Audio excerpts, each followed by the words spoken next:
Good morning. इस lecture में आज एक नया चैप्टर स्टार्ट कर रहे हैं और चैप्टर है पादप में श्वसन।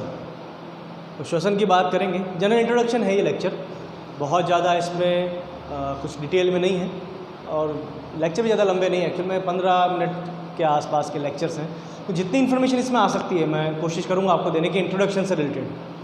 एक रेस्पिरेशन हम पढ़ते हैं, श्वसन। श्वसन का मतलब क्या है मैं लिख देता हूँ पहले तो पाठ का नाम आपके।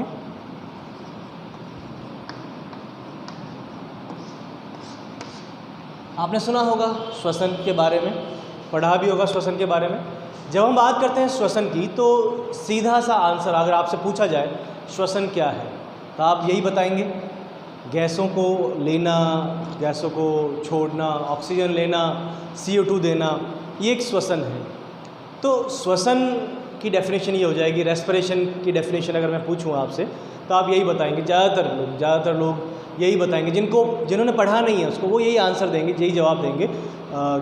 O2 का लेना और CO2 का देना, ऑक्सीजन लेना और कार्बन डाइऑक्साइड छोड़ना, ये जो प्रक्रिया है इसको श्वसन कहते हैं। लेकिन ये सिर्फ गैसीय विनिमय है, इसको मैं गैसों का विनिमय कह सकता हूँ।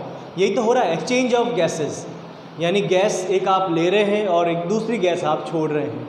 ठीक है, आपने O2 ली, CO2 दी, ऑक्सीजन को लिया, कार्बन डाइऑक्साइड को रिलीज़ किया, ऑक्सीजन आपके फेफड़ों में गई, आपके फेफड़ों से अब CO2 बाहर निकली। तो ये तो सिंपल सा एक गैसीय विनिमय हुआ है, गैसों का एक्सचेंज हुआ है, गैसों का आदान प्रदान हुआ है। लेकिन श्वसन कहाँ पर हुआ? अब मैं आपको बताता हूँ श्वसन क्या है। श्वसन हमारी कोशिकाओं में होने वाला एक प्रक्रम है। हाँ, पूरे प्रक्रम को भी हम श्वसन कह सकते हैं, दो भागों में बांट सकते हैं, बाह्य श्वसन, आंतरिक श्वसन। लेकिन जो बाह्य श्वसन है उसके अंदर फिर ये गैसीय विनिमय वाला भाग आ जाता है, गैसों का विनिमय आ जाता है। और जो अंतः श्वसन है या आंतरिक श्वसन है, जिसको हम कोशिकीय श्वसन भी कहते हैं, सेल्युलर रेस्पिरेशन भी कह सकते हैं। तो अंतः श्वसन के अंदर हम बात करते हैं एक्चुअल प्रोसेस जो हो रहा है। हमें आप सोचें ना, आपको क्या फ़ायदा है इससे? ऑक्सीजन ली, CO2 दी, बेनिफिट क्या हुआ इससे? क्या फ़ायदा हुआ? कोई फ़ायदा नहीं। ऑक्सीजन अंदर जा रही है शरीर के, CO2 बाहर निकल रही है, तो फ़ायदा क्या? कुछ भी नहीं है। हाँ, लेकिन कंडीशन अगर ये है कि आप सोचें ध्यान से, हमारी सेल्स में, हमारी कोशिकाओं के अंदर जितनी भी कोशिकाएं हमारे शरीर की, सभी कोशिकाओं में ग्लूकोज उपस्थित है। ये ग्लूकोज आया कहाँ से? जो भी हम खाना खाते हैं, हमारा जो फूड है उसमें कार्बोहाइड्रेट एक मेजर कंपोनेंट है, एक बड़ा अवयव है कार्बोहाइड्रेट। तो कार्बोहाइड्रेट जाता है हमारे आहार नाल के अंदर, हमारे डाइजेस्टिव सिस्टम में, पाचन तंत्र में, वहाँ उसका पाचन होता है कार्बोहाइड्रेट का। कार्बोहाइड्रेट अलग अलग टाइप के, मोनोसेक्राइड, डाइसेक्राइड, पॉलीसेक्राइड और बीच में ओलिगोसेक्राइड भी आ सकते हैं। तो सबसे सिंपल टाइप का जो कार्बोहाइड्रेट है वो है मोनोसेक्राइड। सबसे सिंपल टाइप का जो कार्बोहाइड्रेट है वो है मोनोसेक्राइड। मोनोसेक्राइड की जब बात करते हैं उसमें आपके ग्लूकोज आता है। ग्लूकोज का फॉर्मूला हमेशा याद रखना। जैसे मैं आपको बताऊंगा, एक जब भी अपन श्वसन पढ़ रहे हैं तो श्वसन पढ़ते टाइम ऊपर एक रिएक्शन लिखेंगे। कई लोग होंगे आप में से जो अपने नोट्स जब बनाते हैं या फिर जो पढ़ना शुरू करते हैं, अपनी बुक लेते हैं तो उसमें एक ऊपर सिंबल बनाते हैं, कोई साइन बनाते हैं, है ना, अपने भगवान का नाम लिखते हैं आप लोग ऊपर।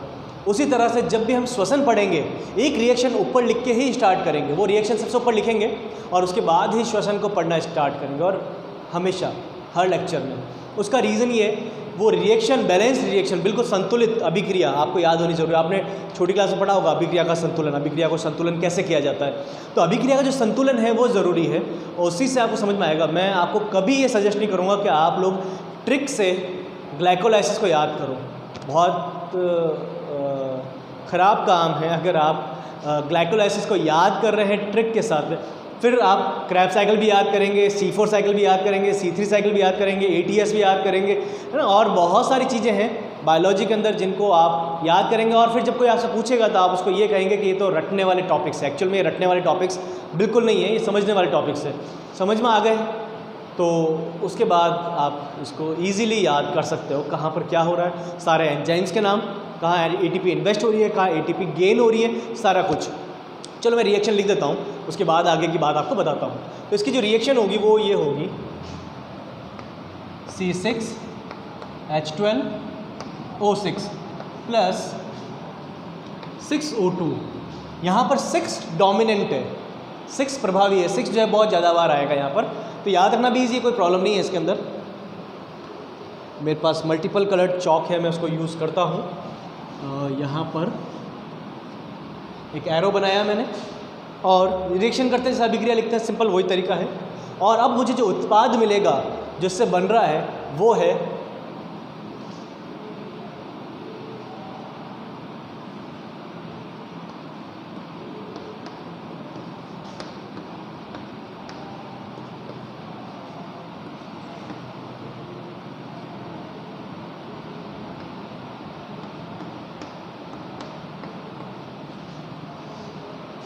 ठीक है।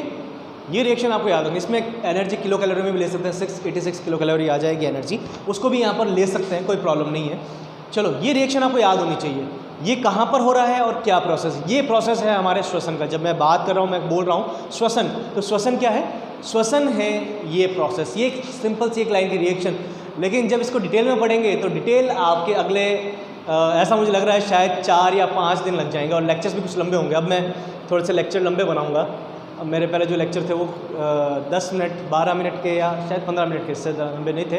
लेकिन ग्लाइकोलाइसिस का लेक्चर लंबा बनेगा, ETS का लेक्चर लंबा बनेगा, और बीच में क्रैब साइकिल पढ़ेंगे, उसका भी लेक्चर काफ़ी लंबा बनेगा। चलो यहाँ बात करते हैं इसकी। मैंने आपको अभी कहा है श्वसन हो रहा है हमारी कोशिकाओं के अंदर। आप लोगों ने पेट्रोल यूज़ किया होगा, क्या यूज़ होता है, सिंपल व्हीकल में डालते हैं, अपनी गाड़ी में डालते हैं, उसको स्टार्ट करते हैं, अंदर पेट्रोल जलता है और आपकी गाड़ी चलती है। तो जब पेट्रोल जल रहा है उससे एनर्जी निकल रही है, उससे आपकी गाड़ी चल रही है, और साथ में कुछ बाय प्रोडक्ट्स अपशिष्ट पदार्थ भी बन रहे हैं, जैसे धुआं, साथ में उसमें गैसेज होती है, कार्बन मोनोऑक्साइड वगैरह। तो ये सब यहाँ भी तो कुछ ऐसा ही हो रहा है। आप घर में गैस जलाते हैं, उससे खाना बनता है, एनर्जी निकलती है, और कुछ वेस्ट भी उसमें होता है, लेकिन LPG में वेस्ट कम होता है, उसमें रेजिडुअल नहीं होता। हाँ, लेकिन लकड़ी या कोयला यूज़ करें उसमें तो होगा। तो यहाँ भी तो कुछ ऐसा ही हो रहा है। हमारी कोशिकाओं के अंदर, हमारी सेल्स में ग्लूकोज प्रेजेंट, ये एक मॉलिक्यूल है, सिंगल मॉलिक्यूल, एक अणु है ग्लूकोज का, जिसमें 6 कार्बन है, C6H12O6। This is the molecule of glucose, glucose का मॉलिक्यूल है। यहाँ पर 6O2, देखो किसी भी चीज़ को जलाने के लिए ऑक्सीजन की रिक्वायरमेंट होती है, तो यहाँ पर इसको मैंने बर्न किया और इससे मुझे मिला 6CO2 + 6H2O + 36 और 38 ATP, 36 या 38 ATP मिला। लेकिन ये प्रोसेस दहन से अलग है। वो जो प्रोसेस है उसको कहते हैं दहन, तो ये अलग है दहन से। दहन में और इसमें अंतर है, ठीक है। तो बात करेंगे क्या अंतर है किसी और लेक्चर के अंदर, लेकिन यहाँ अपन सिंपल आगे करते हैं इसको। तो ये जो मैंने आपको बताया है ये प्रोसेस आपके श्वसन का है। तो मैं आपको बता रहा था, आपने खाना खाया, खाने की बात चल रही थी, आपने खाना खाया जिसमें कार्बोहाइड्रेट प्रेजेंट होता है, कार्बोहाइड्रेट उपस्थित होता है। उस कार्बोहाइड्रेट से बिल्कुल सरल प्रकार का कार्बोहाइड्रेट, जैसे पॉलीसेकेराइड खाया आपने, आलू, रोटी, चावल, कुछ भी खाया आपने, तो उसमें जो कार्बोहाइड्रेट है, पॉलीसेकेराइड और मोनोसेकेराइड में डिफरेंस क्या होते हैं, सॉल्युबल होते हैं वाटर के अंदर, मोनोसेकेराइड्स, डाइसेकेराइड्स। तो जो सरल प्रकार के कार्बोहाइड्रेट है वो पानी में घुलनशील होते हैं, लेकिन जो जटिल प्रकार के कार्बोहाइड्रेट है वो पानी में घुलनशील नहीं होते हैं, साथ में वो स्वाद में मीठे भी नहीं होते। लेकिन जो सरल प्रकार के हैं, मोनोसेकेराइड, डाइसेकेराइड, ये स्वाद में कुछ मीठे होते हैं। शक्कर मीठी लगती है, ग्लूकोज मीठा लगता है। आलू मीठा लगता है क्या? आलू आपको मीठा लगता है? नहीं लगता है। आलू पानी में घुलता है? नहीं घुलता। रोटी घुलती है पानी में? नहीं घुलती। चावल घुलते हैं पानी में, उबालते हैं हम उनको, कुकर में सीटियाँ लगाते हैं, लेकिन उसके बाद भी ऐसा नहीं था डिज़ोल्व हो गया वो। शक्कर को डाल के सीटी लगाओ, सीटी लगने से पहले ही वो घुल जाएगी उसके अंदर, ठीक है। तो टेस्ट में भी हम बात करते हैं तो ये कुछ आइडेंटिफिकेशन है। तो ग्लूकोज जो है वो एक मोनोसेकेराइड है। हमने खाना खाया, पाचन हुआ, पॉलीसेकेराइड से मोनोसेकेराइड बना, अब वो हमारी आहार नाल छोटी आंत से अब ग्लूकोज निकल कर जाएगा हमारे शरीर की समस्त कोशिकाओं में, सभी कोशिकाओं में जाएगा। और जितनी भी कोशिकाएं हैं वहाँ पर कैसे जा रहा है? ब्लड के थ्रू, हमारे रक्त के माध्यम से। अब होगा ये, हमारा रक्त बहुत सारे काम करता है, ट्रांसपोर्टेशन, ये सड़क है हमारी, है ना। तो जो चीज़ों को इधर से उधर ले जा रही है, हम सड़क पे और ट्रेन से तो जाते हैं इधर उधर, उसी तरह हमारा ब्लड भी यही काम कर रहा है। चलती फिरती सड़क है, हमारा जो भी सस्टेंस है उस पर बैठ गया और वहाँ से चला गया। वहाँ व्हीकल्स भी हैं, लेकिन ब्लड जो है चल रहा है पूरा। अब कंडीशन ये है, ग्लूकोज पहुँच गया कोशिकाओं के अंदर, उसको तोड़ना है, उससे एनर्जी निकालनी है। तो उससे एनर्जी निकालने के लिए, उसको तोड़ने के लिए काम आएगा ऑक्सीजन, अब हम रेस्पिरेशन कर रहे हैं, सांस ली हमने, जैसी सांस ली मैंने वो ऑक्सीजन गई मेरी सेल्स के अंदर, मेरी कोशिकाओं के अंदर, फेफड़ों में गई पहले, और फेफड़ों से जाएगी मेरे रक्त के अंदर, और रक्त से जाएगी अब वो मेरे रुधिर के माध्यम से पूरी कोशिकाओं में जाएगी। जैसी कोशिकाओं में गई वहाँ पर ग्लूकोज पहले से उपस्थित है, ये उसका ब्रेकडाउन करेगा। कैसे करेगा आगे पढ़ेंगे, ये इस रिएक्शन में मैं नहीं समझा सकता आपको, ठीक है। उसके लिए 3 चीज़ें पढ़नी पड़ेगी, glycolysis, Krebs cycle and ETS, electron transport chain और इलेक्ट्रॉन ट्रांसपोर्ट सिस्टम, ठीक है, इलेक्ट्रॉन परिवहन श्रृंखला या इलेक्ट्रॉन परिवहन तंत्र, जो पढ़ेंगे हम आगे अगले 2-3 दिन के अंदर। तो सिंपल सा यहाँ आप इतना ध्यान रखें, यहाँ जो कंडीशन है मैंने आपको इतना बताया, ग्लूकोज जो हमारी सेल्स में है कहाँ से आया वो भी बता दिया मैंने, ऑक्सीजन हमारी सेल्स में कोशिकाओं में कहाँ से आई वो भी बता दिया मैंने, ये तोड़ रही है, कैसे तोड़ेगी ये आगे डिस्कस करेंगे, लेकिन किस में तोड़ रही है वो मैंने आपको बता दिया। तो इस तरह से हमें एक ग्लूकोज के मॉलिक्यूल से 36 और 38 ATP ऑब्टेन होती है। इसी तरह से ये तो वायवीय श्वसन हो गया, देखो ऑक्सीजन की उपस्थिति में हो रहा है तो ये वायवीय श्वसन है। अगर मैं कहूँ श्वसन हो रहा है ऑक्सीजन की अनुपस्थिति में, उस कंडीशन में ये हो जाएगा अवायवीय श्वसन। तो अवायवीय श्वसन की अगर मैं बात करूँ तो एक रिएक्शन, वैसे ही जैसी रिएक्शन ये लिखी है उसमें काफ़ी सारी चीज़ें होती है, कॉम्प्लिकेटेड है टॉपिक थोड़ा सा, लेकिन फिर कभी उसको डिस्कस करेंगे। मैं एक ही लाइन में एक ही अभिक्रिया के अंदर आपको बता दूंगा। चलो, तो यहाँ पर ग्लूकोज तो वैसे ही होगा C6H12O6, ठीक है, ये तो बिल्कुल वैसा ही है जैसे है, बस यहाँ पर ऑक्सीजन की प्रेजेंस नहीं है और ये जनरली बैक्टीरिया में चलता है। तो अब मैं सीधी सी एक लाइन कर दूंगा, ठीक है, एरो कर दिया मैंने, जैसे वहाँ एरो किया था वैसे यहाँ भी कर दिया। रिएक्ट अभिक्रिया वाला है, आप लोगों को पता है, अभिक्रिया करते ही आए हो आप कई सालों से, बचपन से। चलो आगे बात करें क्या बनेगा। यहाँ मिलेगा आपको, इसको थोड़ा सा चेंज करते हैं कलर,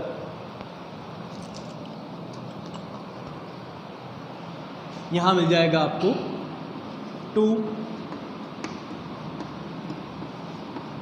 2C2H5OH। अब ये क्या है, ये आप में से कई लोगों का फेवरेट होगा, ये एथेनॉल है। तो एथेनॉल आप लोगों ने कभी टेस्ट किया होगा या नहीं किया होगा। वैसे एक्चुअल में ये लेक्चर सबके लिए है, ठीक है। आप लोग अंडर एज हैं तो ठीक है, आपने नहीं किया होगा, और अगर ओवर एज हैं, एडल्ट की कंडीशन में आते हैं तो हो सकता है आपने टेस्ट किया हो, ठीक है। तो ये अल्कोहल है, एथेनॉल है, और वैसे मेडिसिन वगैरह में यूज़ होता है इसका, ठीक है। चलो, तो साथ में इसमें बनेगा 2CO2 प्लस, यहाँ पर आपको मिल जाएगा अब एनर्जी, जो एनर्जी की हम बात करेंगे वो होगी ओनली 2 ATP। यहाँ पर आपको 2 ATP ऑब्टेन होगी। हाँ, अब इसमें एक चीज़ और है, मैं थोड़ा सा बता दूँ आपको। एथेनॉल के साथ में यहाँ पर, या एथेनॉल की जगह पर यहाँ देखो CO2 मिल रही है, लेकिन साथ में आपको एसिड भी मिल सकते हैं, जो ऑर्गेनिक एसिड्स होते हैं वो एसिड भी मिल सकते हैं, जैसे लैक्टिक एसिड है, ब्यूटायरिक एसिड है, और भी जो एसिड है वो आपको यहाँ पर ऑब्टेन हो जाएंगे, ठीक है। तो यहाँ पर एसिड ऑब्टेन होते हैं, ठीक है। तो सिंपल सा फिर से अगर बात करें आगे, तो यहाँ पर हो क्या रहा है, ग्लूकोज है, ग्लूकोज से आपने फॉर्मेशन किया है एथेनॉल का, CO2 का और ATP का। 56 किलो कैलोरी के आसपास एनर्जी यहाँ मिलती है, सिर्फ 2 ATP मिलते हैं। ये क्यों मिल रहे हैं मैं आगे बताऊंगा आपको। चलो, अब अगर डिस्कस करें हम डिफरेंस की, एक टॉपिक और छोटा डिस्कस करते हैं और फिर इसको एंड करेंगे। तो डिफरेंस क्या है दोनों के अंदर, सिंपल सी हम बात करते हैं, difference between aerobic and anaerobic respiration.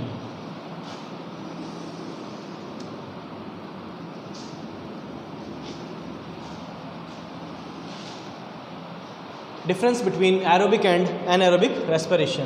तो ये है आपका, अच्छा हिंदी मीडियम का है ना, तो ये वायवीय श्वसन लिखते हैं इसको, वायवीय श्वसन तथा अवायवीय श्वसन। तो ये वायवीय तथा अवायवीय श्वसन है, इनकी बात यहाँ पर कर रहे हैं। तो क्या अंतर है दोनों के अंदर, अगर हम बात करें फर्स्ट पहले अंतर की, तो पहला अंतर, शॉर्ट में लिख रहा हूँ मैं, ज़्यादा ज़रूरत नहीं है लिखने की लंबा। O2 उपस्थित, ठीक है, यहाँ पर O2 अनुपस्थित, ठीक है। मैं शॉर्ट में लिख रहा हूँ क्योंकि बोल भी तो रहा हूँ ना और दिख भी तो रहा है आपको सारी चीज़ें हैं इसके अंदर। तो पहला अंतर मैंने बता दिया, यहाँ O2 उपस्थित होती है, यहाँ O2 अनुपस्थित होती है। दूसरा अंतर देखें आप, यहाँ 6 CO2 मिल रहे हैं, यहाँ 2 CO2 मिल रहा है, तो यहाँ पर 6 CO2 प्राप्त होते हैं, यहाँ पर 2 CO2 प्राप्त हो रहे हैं। यहाँ अगर बात करें हम इसकी, तो यहाँ आपको मिलेगा H2O,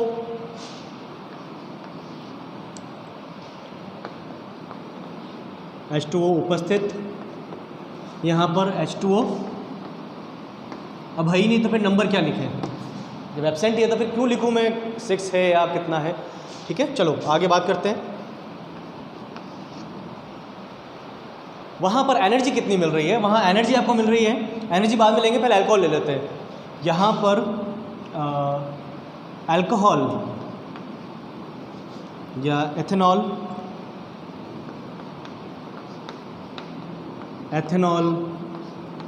अम्ल, कार्बोनिक अम्ल, मैं लिख दे, चलो अम्ल लिखते हैं इसको, अम्ल अनुपस्थित, लेकिन यहाँ पर ये उपस्थित होते हैं। आगे अगर बात करें,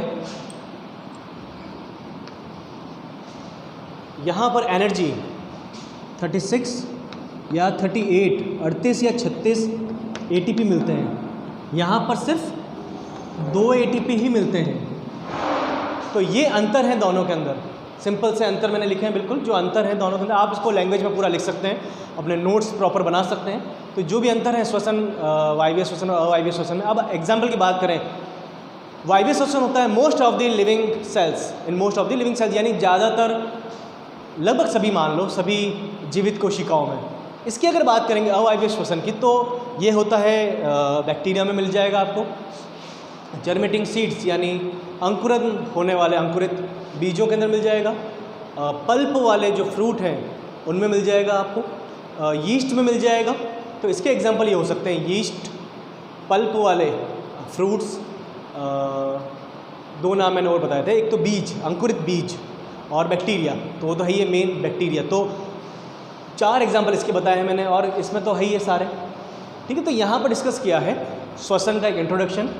कल का जो लेक्चर होगा, नेक्स्ट लेक्चर, उसमें मैं आपको बताऊंगा किस तरह से ग्लाइकोलाइसिस, इंट्रोडक्शन में आपको ग्लाइकोलाइसिस, क्रेब्स साइकिल और ETS का इंट्रोडक्शन बताऊंगा। तो बहुत ज़्यादा इंपॉर्टेंट, अगर आपको रेस्पिरेशन समझना है तो कल वाला लेक्चर सबसे ज़्यादा इंपॉर्टेंट, अगर वो नहीं समझा तो आगे वाला सब ज़ीरो हो जाएगा, ठीक है।